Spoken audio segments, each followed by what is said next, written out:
The Great Caruso. Great singer, interesting thing. Unfortunately, few people, if any, will know of him in quite a short while, I'd say.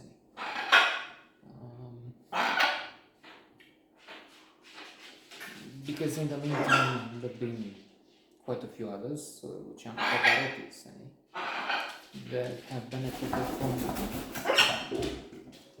much more coverage, presence in the media, interaction with pop stars, rock stars, who are more popular, famous, consumed than opera. I was thinking there's a strange, in some ways quite amusing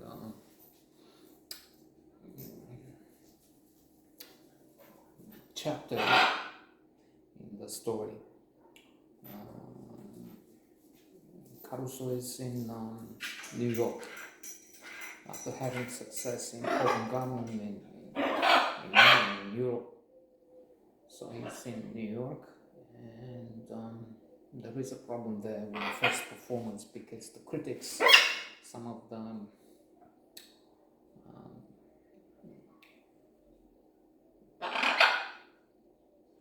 richer class, or going to say upper class, but America didn't have that in as in aristocracy, nobility,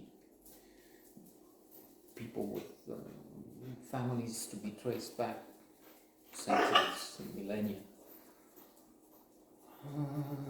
But very rich, yes. And indeed, there will be there too names, with tradition names that mean anything, even these days. There's the Clintons, Bush, Kennedys, blue-blooded aristocracy, more or less. But anyway, the critics and the elites in the first rouse and the concert, the opera, don't like Caruso, don't like his person. They talk of him as a peasant, as a lower. He's not like the singer that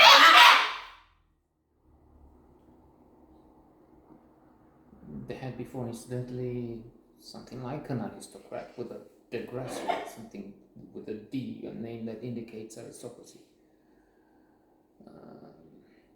At the same time, the hoi polloi, the masses, love him, ordinary people, which I was thinking is a contradiction because opera is for the creme de la creme, is for the elite. I confess to being completely ignorant in the domain.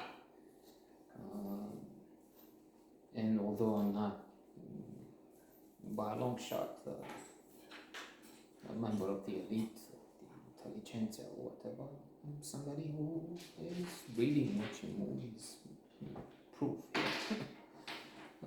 But still it's beyond me. So if I'm middle class, like so many, it's for a very small segment of the population. But it wasn't like that 100 years ago. Some masses were enjoying the opera. Indeed, Caruso is going out to sing for at one point, which is nice. It shows a modesty, it shows a connection with the ordinary people. Shows him as being one of the many, but it also feels a bit or a lot reckless. In the end, he cannot sing and he dies because of the excess and going out and singing. I don't know if it was a proper season, let's say summer, but still putting so much strain on the vocal cords and so on, and singing inside and then but other times they didn't use fitness techniques, schedules, and coaches for this. And so he has a story of love from Naples. He loves Musetta. And it's funny also because her father, who has a wicked flower there, is incontent. He says, "You can be my son-in-law, it's my only daughter, but you have to give up singing." It's true, he's singing and he's getting money from the audience. To begin with, he's not in the Grand Opera, he's on the street or something. And it would be father-in-law is angry at this. And he has, okay, I'll give it up. So he's with a flour mill for a while. But then his voice